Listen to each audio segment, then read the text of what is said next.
I'm going to record via Zoom. Yeah. So setting yourself up for success in progress in relationship to progress towards your goals will always look like, what am I doing today that I wasn't doing yesterday? Or what am I continuing to do today that is important for me to continue doing? There's a Greek paradox. It's called the Socrates paradox. The way that translate this and understand it is, when does a pile become a heap? So for those of you maybe who don't know, a heap is a strange word. It just means like an extra large amount of something. It's a very vague word. So a heap of beans, for example, is something you look at and you're like, wow, that's a lot of beans. So the Socrates paradox goes like this. If we take beans as the example, I put one bean on a table. Is that a heap? No. If I put two beans on a table, is that a heap? No. If I put five beans on a table, is that a heap? Nope. How about 10? How about 20? How about 100? How about 1,000? Is that a heap? What number of bean did you put down that converted it from a pile to a heap? However, if you suddenly walk into the room and you weren't the one putting one bean down at a time, and you see that I was on bean like 10,000, you're going to look at that pile on the table and be like, holy cow, that's a heap of beans, right? So, in the same way, when somebody has achieved something great, from their perspective, all they did was put down one bean at a time. And then they're like, I haven't achieved greatness yet. I'm still not there. And yet somebody else from the outside looks at them and they're like, holy cow, that's a heap of beans. Like he finally had it. He finally achieved the heap, the infamous heap that I can't get. What is perceived from the inside of achievement and what is perceived from the outside are different things. The highest achieving people, funny enough, they have a few qualities that unite them. So if you look at the people who are the most successful in terms of economic or athletic achievement or business achievement or something like that, um, they have these qualities. One is they have extremely high risk tolerance, so abnormally high tolerance for risk.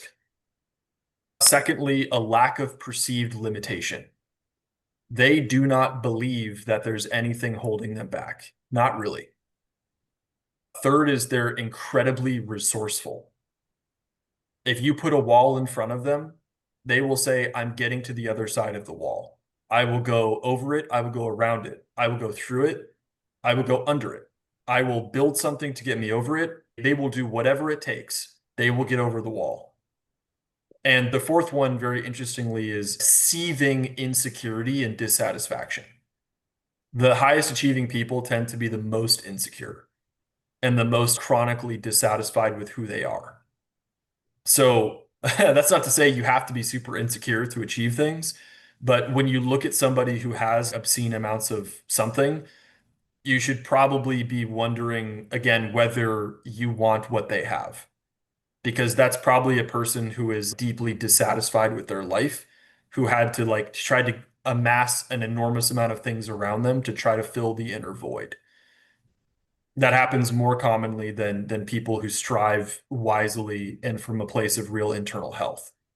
A lesson that I learned when I was on Rogan's show, and I memed it into Rogan's value difficulty conflation. Look at the car he's driving, look at the watch he's wearing, look at the girl he's with. That's unattainable to many people, so it seems like it's valuable, but then you attained it and you realized, oh, this isn't valuable, this is just difficult to get. And there's a difference, there's a big difference. What's valuable is something that fulfills you intellectually, emotionally, spiritually, lovingly. Most smart people realize that there is value in stepping outside of their comfort, and on the other side of discomfort is something valuable. We're told that worthwhile things are difficult to attain because if they weren't difficult to attain, they wouldn't be worthwhile. And this is how non-valuable but difficult things get slipped into our desires without us noticing. Attaining something worthwhile is often going to be difficult, but just because it's difficult doesn't mean it's worthwhile. The interesting thing is, though, you will achieve much more when you are striving from a place of genuine ambition, passion, and desire, rather than from a place of trying to satisfy insecurity. The last thing I wanted to add to that, right before we move on, is comparing yourself to who you were yesterday. Another thing that's really helpful in the comparison thing is this principle. You are at a certain place on a pathway of skill development. Dating is a great example. Dating is a skill set. It is a communication and self-expression skill set that can actually be broken down into subcomponents that can be improved over time, for the most part. If you are looking at yourself today or comparing yourself to somebody else who has spent years working on this skill set or just the circumstances of their life, they have all of this relationship experience that you didn't have. They're like, they are 40-year-old Beethoven and you're 5-year-old Beethoven, and you're hitting yourself with that standard. The right next step for little Beethoven is, hey, we're going to learn how to read music. The next right step for him towards achieving that goal is, we're going to learn your scales on the piano. And then when he's 10 years old, maybe he's giving his first recitals and performances. When he's 15 years old, maybe he's writing his first like symphony that somebody else performs, right? You're at a certain place on a larger pathway of skill development. You need to acknowledge that as the truth and judge yourself by your progress locally. Like, what is the next right step? Not, oh my gosh, where could I be in 35 years? Oh, I'm not there yet. Oh, I want a year's worth of recovery under my belt in 3 days of sobriety. That kind of thinking crushes success. It does not enable it. Yeah, Arnav? I initially had a different question, but with what you said, I now have a question, and it may sound silly, but I feel this lack of time that, oh my God, I'm about to hit 30, I'm about to hit 35. If I don't have my goals achieved, when will I going to be achieving them? So I have this age restriction to my goals that I need to be this rich or have this kind of achievements in my life if I'm X years old. There is a mindset shift that I can have on this because I feel this really holds me back. Mhm. Yeah. So one is two things. One is you don't have control over the outcome. You never had. You only have control over the inputs. That's all you ever have control over. So with that, there's a Zen story where the Zen monk goes up to the Zen master and he says, how many years will it take me to become enlightened? The Zen master says, 10 years. And then he says, well, what if I try twice as hard? What if I read all the books and do all that stuff? And then the Zen master says, 20 years. And then he's like, how does that make sense? And he says, because with one eye on the work and one eye on the goal, you'll go half as fast. Every moment you spend worrying about how far you are behind is time you're not spending just getting there. The best time to plant a tree was 20 years ago. The second best time is today.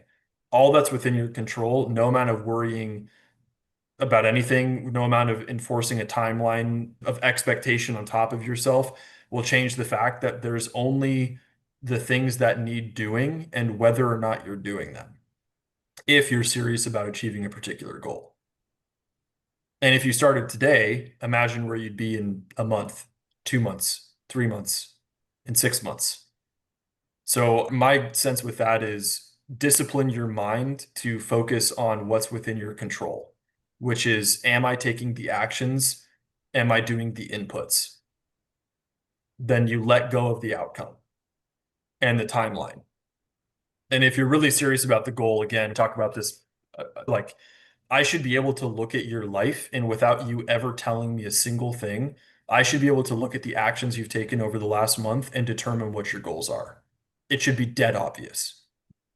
If that's not true, if I can't look over the last month of your life and tell what your goals are, that means two things. One is you're either not very serious about your goals, or two, there's a lot of self-sabotage and negative emotional barriers that are at play that are preventing you from actually making progress towards those goals.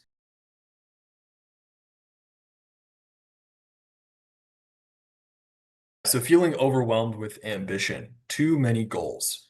This is very related to the trainings that you guys go through in this time management and procrastination parts of the course. Like one of the things that we have to start with is like this fundamental acceptance of the fact that we have finite time. Like we can do anything in our life, but we cannot do everything.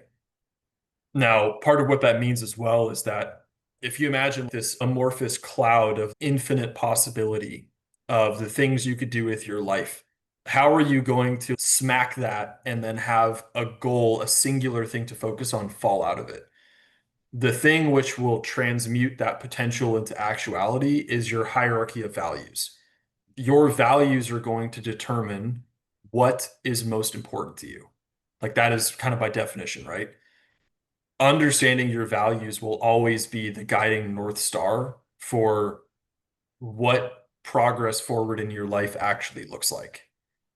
And so the thing which is at the highest point in your hierarchy of values, that is actually probably the best definition for God that I've ever come across.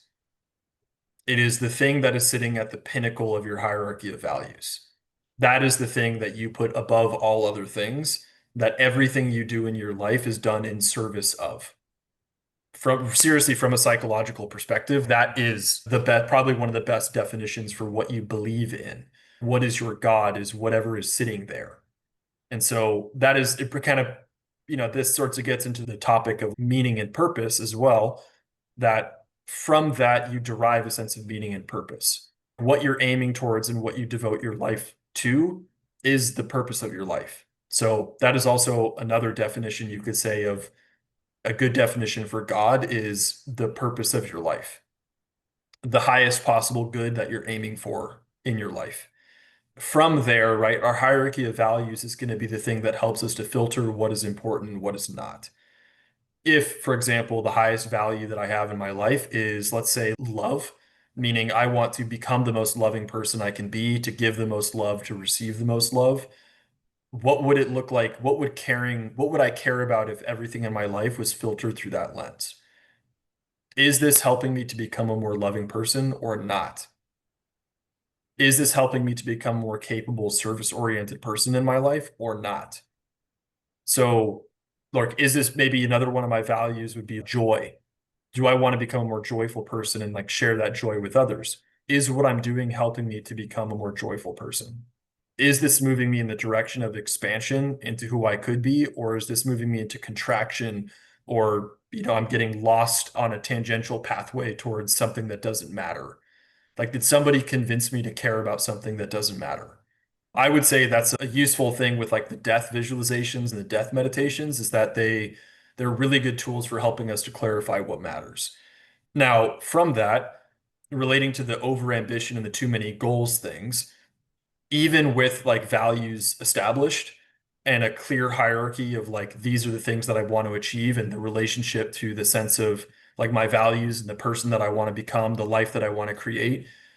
The next thing that has to meet that is that recognition that you have finite time. You do not have time to do everything. You will not have time in your life to become a master at everything you want to become a master at. You just don't. And so this is where we get into the real, I guess, the root of the word priority. For something to be the priority, in fact, there really is no such thing as multiple priorities. In order for something to be the priority, it has to be the priority. That means nothing else comes before it. Nothing. If you don't have a priority, you have none. So looking at like the goals that you have and related to the like the Warren Buffett list, that's why we make this list. This, for those of you who don't know, there's an exercise in the program that you're going to go through where you're going to write out all the goals that you have, all the things that you want to achieve, all the things that you want to do. I want to become a billionaire. Oh, I want to have a super hot girlfriend and wife and become a father. Ooh, I want to become really a successful athlete. Oh, I want to master an instrument and dance. And oh, I want to travel the world and go see all these places. And oh, I want to write a book and oh, I want to, I don't know, other things. I want to become the world's best crypto meme coin trader. I want to make, $500 million dollars on Fartcoin as the sky is to the moon, which by the way, funny enough, Fartcoin just made a lot of people millionaires, which is hilarious. I think crypto is one of my favorite parts of modern society of just watching guys get filthy rich off of memes is there's something for me that's really satisfying about that. But you have all these things that you want to do, right? You have finite time. So related to the image actually that Patrick just dropped in the chat, that center there is your energy, right? It's you and the direction that you're trying to go. If you have 15 different goals pulling you in different directions, you just go nowhere. You make no progress, no meaningful progress on any of them. Versus if you direct all of your energy in one direction, you will go extremely far. And so the Warren Buffett list is going to have you clarify what are those goals that you have. Now I want you to rank the top 3 to 5 that are the most important to you, the most aligned with your highest values. From that place, you're actually going to take every single other goal on that list and you're going to turn it into an enemy. Your intermediate goals are the chief obstacle to you achieving your most important goals because they're just interesting enough and just meaningful enough to take some of your attention and energy, but they're not meaningful enough to be the most important thing to you. So, for example, if you want, let's say your top 5, I want to travel the world. I want to start a business and get to X amount of income every single month, personal revenue, financial freedom, etc. I want to get married to my dream wife and have a family. Maybe I want to be peak athleticism in my life and become as physically fit as I can be. Actually, I would say maybe we just start with those 4. So let's say that those are the 4 most important things. That means like what wasn't in that list? Learning guitar. What wasn't in that list? Learning another language. What wasn't in that list? Becoming a writer and like writing my first book. All of those things might be important to me. They're not the most important thing. And so if I'm really serious about making progress, for example, on my business, I'm going to have to sacrifice spending time on those things to do sales and marketing and content creation and sharpening my skills, building a network. I have to take all the finite energy I have and devote that towards the achievement of the things that is most important to me. This is very related to a spiritual principle to borrow from the Bible that there's a line in the Gospels where Jesus says, narrow is the road that leads to life, and there are few who find it. Wide is the path that leads to destruction, and there are many who walk it. I may have not perfectly quoted that. That principle is, I would say, probably most profoundly applicable psychologically. The road to life is narrow. What you realize about successful people, insofar as they've achieved something great, is they just did the basics more than anybody else without doing anything else. Like Kobe Bryant, he played basketball. That's what he did. Do you think he was out there trading meme coins? Probably not. Do you think he was out there trying to write a book? No, he was in the gym shooting free throws. The path towards great achievement is narrow. There's just 3 to 5 things for you to do. Your main challenge is going to be do those things and say no to everything that is trying to take you off that path. Distraction is the enemy of achievement. So if you're feeling overwhelmed with goals, all that really says is you haven't actually determined what's important. And you haven't yet sacrificed the things that are not as important. You need to give yourself permission to do less. Paradox. Because if you're in a position where you're overwhelmed with ambition, you're not actually making any progress anywhere. So you're going to have to take the things that are less important and sacrifice them in the name of what is most important. And the reality of your life will tell you how much emotional space you have for the goals that you want to achieve. If you're like, well, I really want to achieve these 4 things, but my attention is scattered, I'm making no progress on any of them, and I feel super overwhelmed, you don't have the space in your life for 4 things. You maybe have space for 2 or 3. That's the challenge. The challenge with feeling overwhelmed is that we do not want to let go of things that are important to us. I'd love to share something. I remember back in December, I was kind of really hit with this feeling of there's so much I want to do, there's so much I would enjoy doing, but I didn't know how to filter down. And I'll share this in the recovery resources, but I essentially made a spreadsheet where I quantified all the different ways I could judge a goal and where I ranked everything. And then there was a lot of comfort in seeing things actually crop up to the top. And it made it really easy to slash everything that wasn't the number one priority. And I feel like it did more for me to do that than it was to try to qualitatively think in my head about each thing. So I'll pass that over to everyone else, and maybe it might be useful to someone else. Yeah. So, yeah, with that too, that just kind of made me think of, I think a great example of somebody who reduced their focus and their priority to one thing, who achieved something incredible actually is Mr. Beast.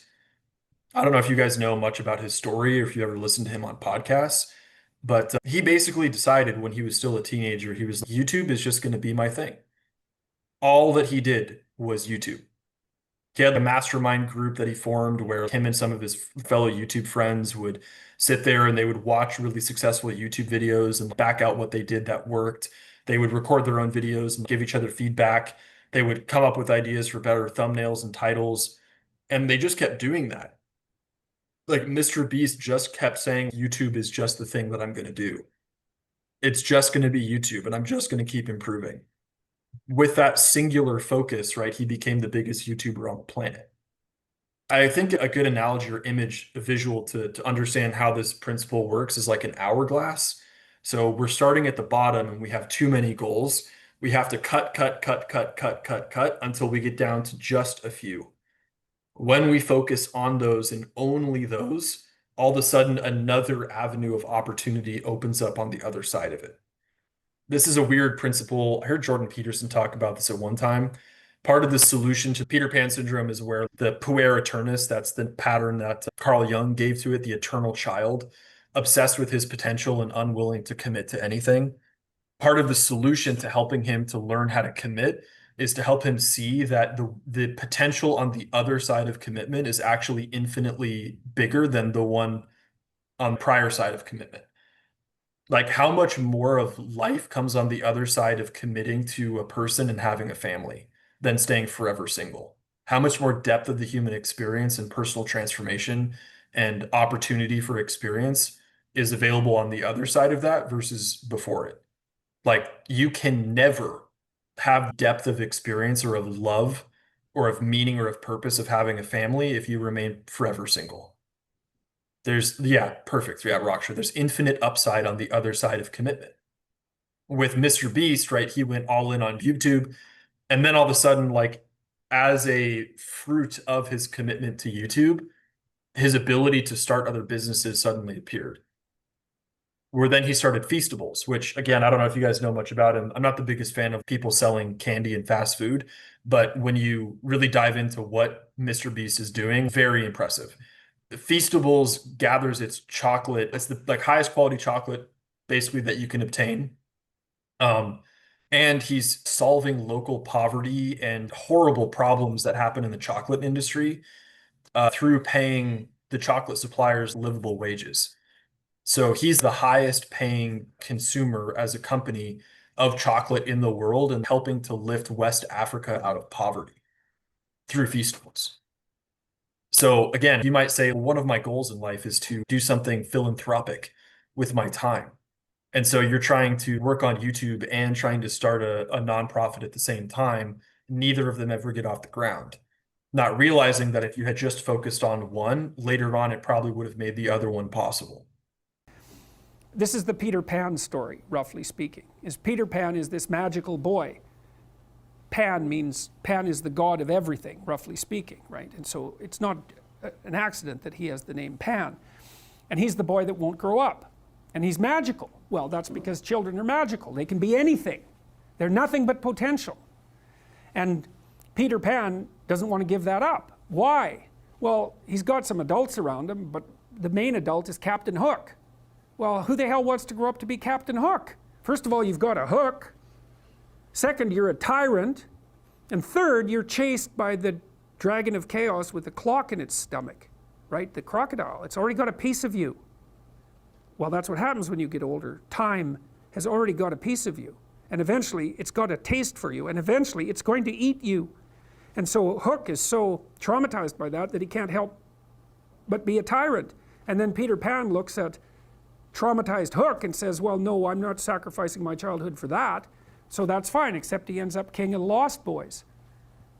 In Neverland, well, Neverland doesn't exist, and who the hell wants to be king of the Lost Boys? And he also sacrifices the possibility that he'll have a real relationship with a woman, because that's Wendy, right? And she's kind of conservative, middle class, London dwelling girl. She wants to grow up and have kids and have a life. She accepts her mortality, she accepts her maturity. Peter Pan has to content himself with Tinkerbell. She doesn't even exist. She's like the fairy of porn. She doesn't exist. She's the substitute for the real thing.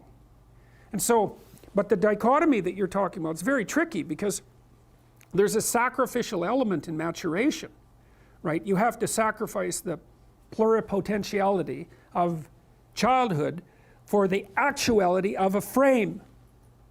And the question is, well, why would you do that? Well, one reason is it happens to you whether you do it or not.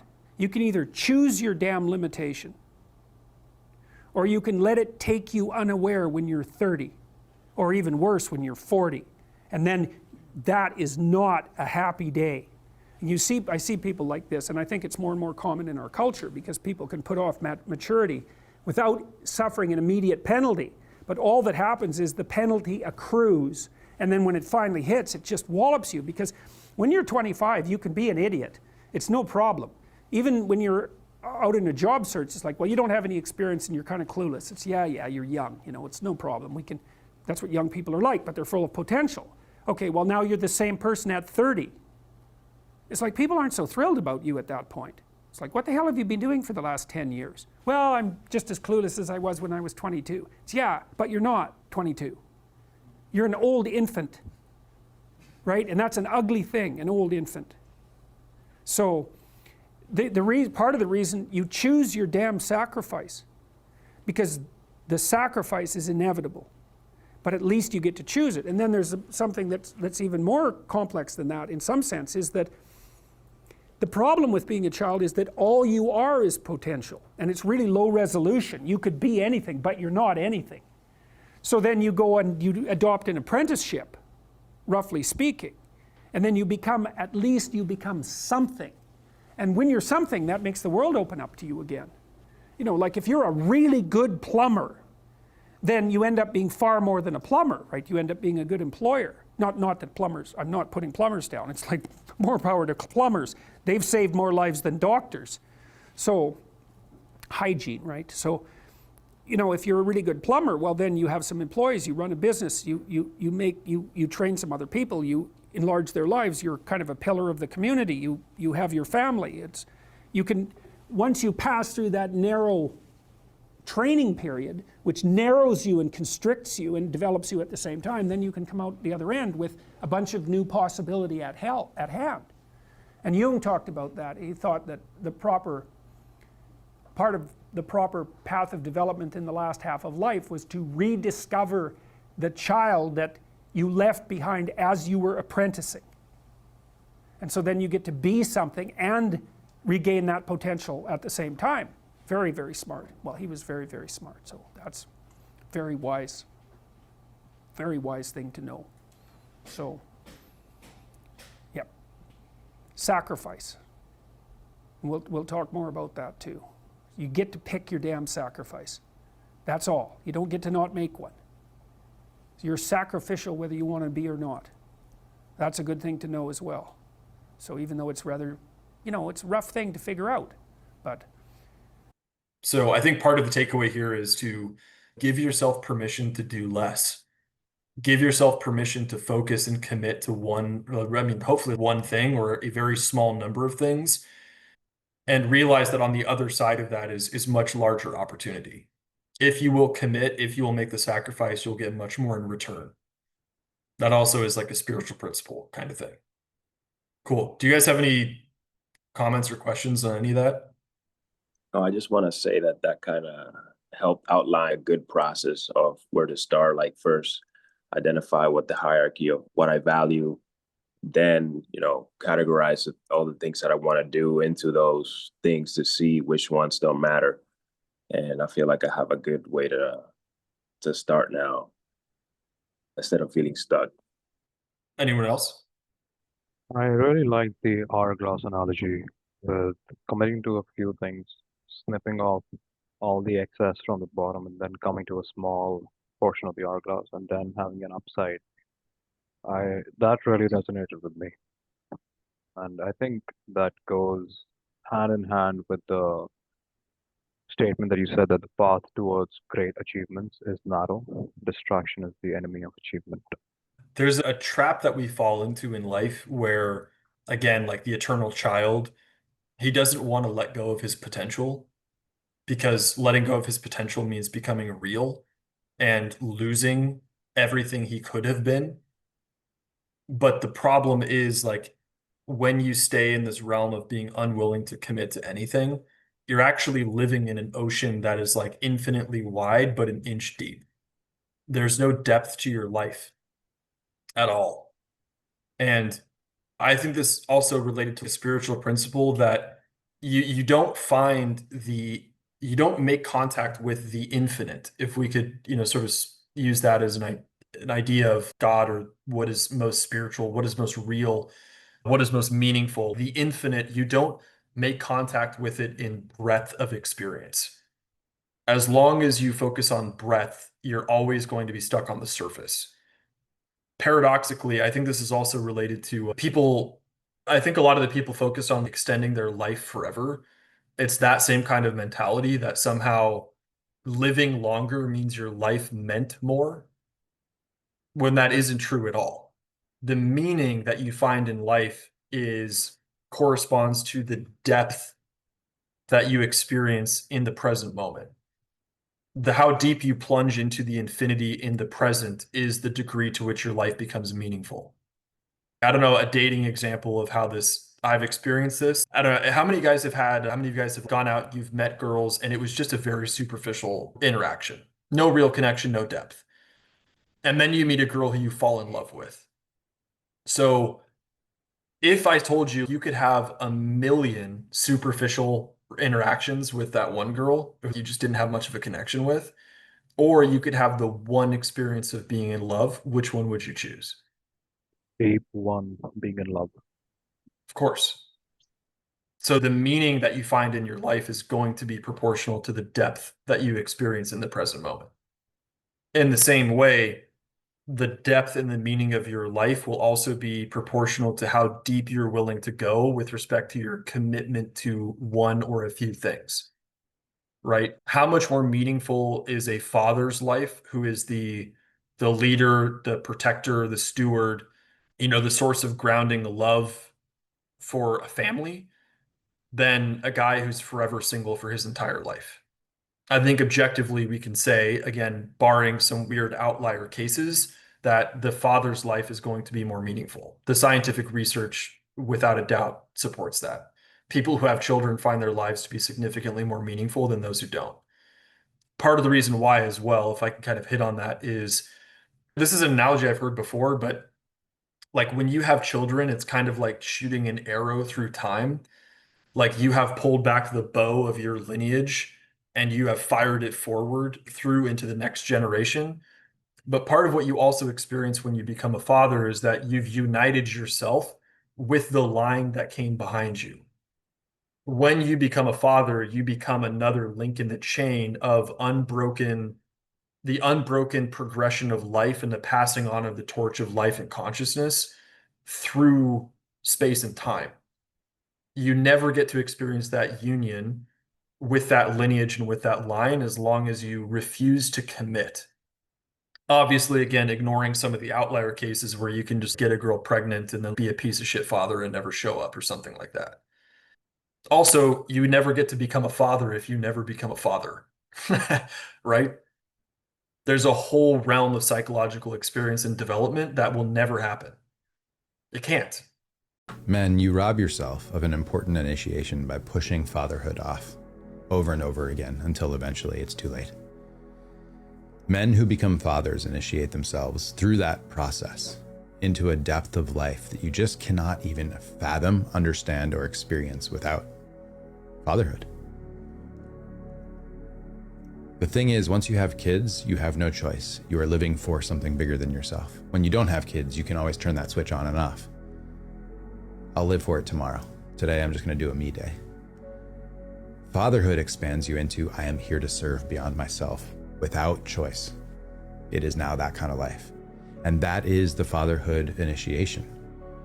When a man really leans into it, I'm here to serve my wife, I'm here to serve my kids, I'm here to create for my family. That is what matures men into a depth of life that is just incredible. Because when you really become that kind of man, that's where true self-knowing comes from. A man who can serve his wife and kids beautifully is a man that knows his power, his capacity, his capabilities. A man that can do it from the realm of financial success, connection, intimacy, love, joy, and play, and holding your children as they grow. That's the thing to aim at as men. And when we can look at our life and we can say we are doing that,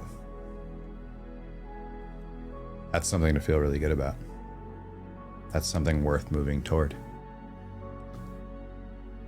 True masculine maturity comes when we become fathers and we understand what that means in the greater context. So you experience more of who you could be through the more you commit and the more you invest in one place.